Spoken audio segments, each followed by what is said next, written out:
Hello everyone. तो आज हम लोग बात करने वाले हैं ऑडिट रिस्क के बारे में कि ऑडिट रिस्क क्या होता है। तो सबसे पहले एक एग्जांपल ले लेते हैं कि आप एक कंपनी में जाते हो उस कंपनी को ऑडिट करने के लिए। तो वहाँ पे आपको फाइनेंशियल स्टेटमेंट चेक करने होते हैं। तो क्या होता है कि आपको जो फाइनेंशियल स्टेटमेंट आप चेक करने गए हो, तो ऑडिटर का जो मेन ऑब्जेक्टिव है ऑडिट करने का, कि आप उस फाइनेंशियल स्टेटमेंट्स पे अपना ओपिनियन एक्सप्रेस करने गए हो।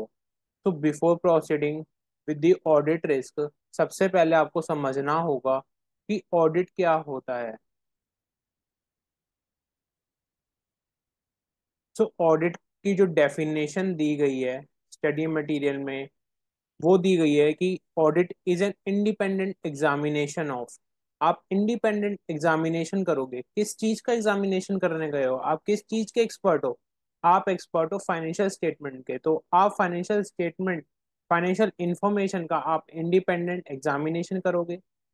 वो एंटिटी ने चाहे प्रॉफिट करा हो उस साल या नहीं करा हो, उससे कोई फर्क नहीं पड़ता। आप अपना काम करने गए ऑडिट, वो आप करके आओगे।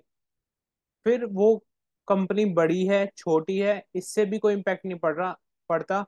Irrespective of its size and legal form, उससे कोई इम्पैक्ट नहीं पड़ेगा। आप जो मेन चीज करने गए, जो आपका ऑब्जेक्टिव है, with an view to express an opinion there on, उस फाइनेंशियल इंफॉर्मेशन, उस कंपनी के जो फाइनेंशियल इंफॉर्मेशन पे आप अपना ओपिनियन देने गए हो एज एन ऑडिटर, आपका मेन ऑब्जेक्टिव ये होता है। तो अब समझते हैं कि ऑडिट रिस्क क्या होता है। और यहाँ से जो हमें कीवर्ड मिला ओपिनियन, वो ऑडिट रिस्क की एक डेफिनेशन का बहुत इंपॉर्टेंट पार्ट है। अब आप आ जाओ ऑडिट रिस्क के ऊपर। ऑडिट रिस्क की जो थोड़ी डेफिनेशन है अलग तरीके से दी गई है, but before reading the technical words हम पहले समझेंगे क्या होता है ऑडिट रिस्क। ऑडिट रिस्क ये होता है जहाँ पे फाइनेंशियल स्टेटमेंट्स जो हैं ऑलरेडी मटीरियली मिसस्टेटेड हैं। मटीरियली मिसस्टेटेड हैं इसका मतलब है कि वो ऑलरेडी फ्रॉड और एरर से इन्वॉल्व हैं। और वहां पे ऑडिटर साहब जो हैं वो इन अप्रोप्रिएट ओपिनियन देके आ जाते हैं कि जी financial statements true and fair और क्लीन रिपोर्ट छाप के आ जाते हैं। ये है ऑडिट रिस्क। फिर से एक बार मैं बोलता हूँ कि जहाँ पे फाइनेंशियल स्टेटमेंट्स जो हैं वो ऑलरेडी मटेरियल मिसस्टेटेड हैं। मटेरियल मिसस्टेटेड का मतलब हो गया ऑलरेडी फ्रॉड और एरर से भरपूर हैं। और वहां पे ऑडिटर साहब क्लीन ओपिनियन दे के आ जाते हैं कि जी जो फाइनेंशियल स्टेटमेंट्स हैं कोई फ्रॉड कोई एरर कुछ नहीं है। वहां पे वो ऑडिट रिस्क आपका ये डेफिनेशन में कंप्लीट हो जाएगा। तो ऑडिट रिस्क जो टेक्निकल वर्ड्स में गिवन है, audit risk means risk that the auditor gives an inappropriate opinion, audit opinion when the financial statements are materially misstated. So इस रिस्क को कम करने के लिए ऑडिटर साहब अब क्या करेंगे? क्या करेंगे आप भी सोचो क्या करेंगे। सफिशिएंट एप्रोप्रिएट ऑडिट एविडेंस लेंगे। क्या लेंगे? सफिशिएंट एप्रोप्रिएट ऑडिट एविडेंस लेंगे। ऐसे 500 के अंदर sufficient and appropriate audit define किया गया है कि सफिशिएंट मींस क्वांटिटी, अच्छी क्वांटिटी में आपके पास ऑडिट एविडेंस होना चाहिए उस फ्रॉड और एरर से रिलेटेड, कि अगर आपने क्लीन ओपिनियन दिया है तो आपके पास एविडेंस हो, कि आप बता सको कि हाँ मैंने किस बेसिस पे क्लीन ओपिनियन दिया है, क्या इम्पैक्ट है इसका ऑर्गेनाइजेशन पे क्या इम्पैक्ट पड़ेगा। उन सबको आप देखते हुए वो सफिशिएंट ऑडिट एविडेंस ले लोगे। सफिशिएंट का मतलब ऐसे 500 में दे रखा है, दैट मीन्स क्वांटिटी। अप्रोप्रिएट मतलब क्वालिटी। उस ऑडिट एविडेंस जो आप लोगे मैनेजमेंट से, उसकी क्वालिटी कैसी है, उस चीज का भी आपको ध्यान रखना होगा, जिससे कि आप ऑडिट रिस्क को कम कर सको। क्या कर सको? कम कर सको। अब ऑडिट रिस्क जो होता है दो लेवल पे होता है। नीचे जो आप चार्ट देख रहे हो, इसको एग्जाम के लिए नहीं बनाया गया है, just for your understanding prepare करा गया है। ऑडिट रिस्क जो होता है वो दो लेवल्स पे होता है। मैनेजमेंट लेवल पे ऑडिट रिस्क क्या है, और ऑडिटर लेवल पे ऑडिट रिस्क क्या है। मैनेजमेंट लेवल पे जो ऑडिट रिस्क होता है उसे रिस्क ऑफ मटेरियल में स्टेटमेंट बोलते हैं। इस पेज में जो दिख रहा है बाकी उन सब चीजों पे ध्यान मत देना, जो मैं कह रहा हूँ उस पे ध्यान दो। जो मैनेजमेंट लेवल पे होता है उसे रिस्क ऑफ मटेरियल मिसस्टेटमेंट बोलते हैं, और जो ऑडिटर लेवल पे होता है वो डिटेक्शन रिस्क होता है। ये टेबल अगर आपका क्वेश्चन आता है तो आप एग्जाम में बना सकते हो। अब रिस्क ऑफ मटेरियल मिसस्टेटमेंट भी फर्दर टू टाइप्स में डिवाइड हो गए। किस किस पार्ट में डिवाइड हुए? इनहेरेंट रिस्क और कंट्रोल रिस्क। इनहेरेंट रिस्क और control risk. Inherent risk, control risk.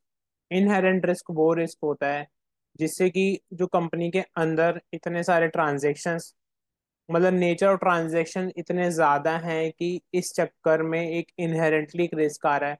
Human intervention ज्यादा हैं, एआई का यूज कम है। जहाँ पे एआई का यूज हो सकता है जिससे कि मैनुअल इंटरवेंशन कम हो जाए और जिससे कि प्रोसेस डिफाइंड हो जाए, तो वहाँ पे एक इनहेरेंट रिस्क हो सकता है कि जो कि एक रिस्क क्रिएट कर सकते हैं कि जहाँ पे सपोज कैश ट्रांजैक्शन ज्यादा हैं, तो वहां पर ह्यूमन इंटरवेंशन अब ज्यादा है। आप ऐसा कर सकते हो कि क्यूआर कोड्स लगा सकते हो डायरेक्टली, जिससे कि आपके बैंक अकाउंट के अंदर ट्रांजैक्शंस जो है वो प्रोसेस होता रहे और आप कैश ट्रांजैक्शंस में कम डील करो। Number of cash transaction suppose बहुत ज्यादा हाई है तो वो एक इनहेरेंट रिस्क लेकर आता है।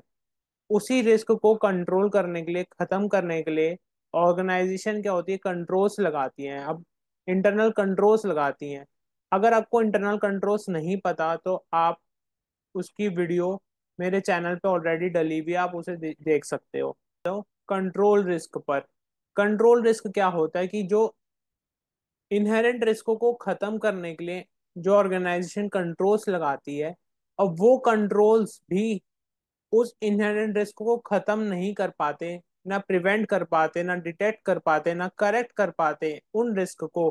तो यहाँ पे एक रिस्क और खड़ा हो जाता है जिसे हम बोलेंगे कंट्रोल रिस्क।